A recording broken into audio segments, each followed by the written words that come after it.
Hello sa inyo, nandito na naman ako, Mr. Worth It. Ang topic natin ngayon is paano i-maximize ang Zen nyo sa World of Miracle. So, start na po tayo. So, ang pinaka-basic is maghanap ng farm site dito sa map. So, madali lang naman maghanap ng farm site dito sa map kasi doon lumalabas yung maraming monster. So, katulad nito, pupunta tayo sa farm site. Yan.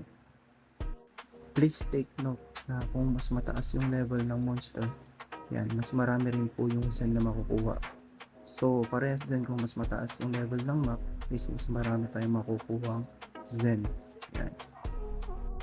Syempre, basic lang to. So, meron akong mas magandang recommendation for farming. Yan. So, yun ang tinatawag nating stadium. Yan. Madali lang naman siyang hanapin. Nasa advanced tapos stadium. Pagkatapos nun, pinutin nyo yung enter. Yan. Take note, meron pong requirement itong stadium. So, need niya pong mag-hold ng Zen requirement for specific na reset. So, mas marami po yung reset, mas marami po yung Zen na i-require niya. Yan. I-hold nyo lang naman po sa inventory niyo. Ang stadium is considered PvP map. Ang advantage ng PvP map is mas mataas po yung drop rate po natin ng 50%. Yan. Pati Zen, yan, mas mataas.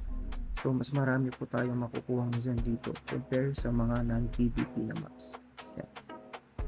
Ang stadium pala is nagre-record lang po siya ng 60 minutes per day. So, may limitation po tayo sa stadium for this map po. Teleport po tayo sa Laurentia map. So, may ituturo po akong basic na pag-earn ng Zen po. Yan. Pwede rin po kayong magbenta ng mga items na non-excellent. Yan. Yung mga basurang item. So, meron po siyang worth na mga Zen. So, pwede mo siyang i-sell yan. Sell nyo lang yan. Mag-ipon kayo tapos sell nyo. Yan, makakapag-ipon na po kayo ng mga Zen. So, next naman natin is yung mga excellent item na meron po tayong Zen na plus 30%. So, punta po tayo sa market. So, pagpunta natin sa market, maghahanap tayo ng item na meron pong 30% na Zen. Yan. So, increase 30% po yung makukuha nating Zen dito. Itong Zen 30% is for PvP server or PvP map lang po siya available. So, pwede po siya sa stadium. Yan. Pwede niya pong gamitin yan. Kapag isasama natin yung shield equip, so, nung meron siyang Zen increase din. So, bali 6 po na items po ang pwede natin equip sa isang character. Yan. Next natin sa VIP reset naman. Makakakuha tayo ng Zen rin po dito, Zen reward for reset po. Yan.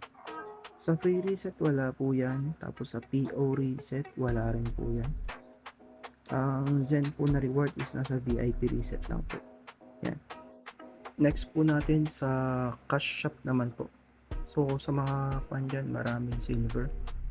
Pwede po tayong makakuha ng extra na Zen paggamit ng mga item dito sa shop po. Yan. So meron po tayong pandapet for auto collection ng Zen. At ang pinaka-importante yung pandaring. Kasi i-increase po yan ng 50% yung Zen po natin. Yan. Balik tayo sa market. So sa market pwede rin po tayong magbenta ng mga excellent item na nakuha natin sa drop. Yan. Or sa mga bosses. So sa shop, pindutin nyo lang po yung personal store. Yan.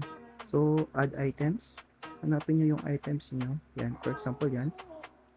So input nyo lang po yung specific na amount na gusto nyo pong ipunta dun sa item nya. So silver, Zen, or yung bless po. Yan. For this time, Zen lang po yung gagamitin natin. Yan. Meron pang isang trick dito or tips para magkaroon ng maraming Zen. Yan. For quad lang to, hardcore players. So kung gusto niyo magkaroon ng maraming Zen, so pwede po tayo mag-create ng maraming accounts. Yan. So gawa po tayo ng mga daming accounts. Pwede po tayong mag-farm gamit yung mga dami accounts natin. Kasi consider itong MU na online na to is mayroon po tayong trade. Yan. meron po tayong trade na feature dito. So, pwede po natin i-trade yung mga na-collect nating Zen. Tapos, i-transfer natin dun sa main account natin. Yan.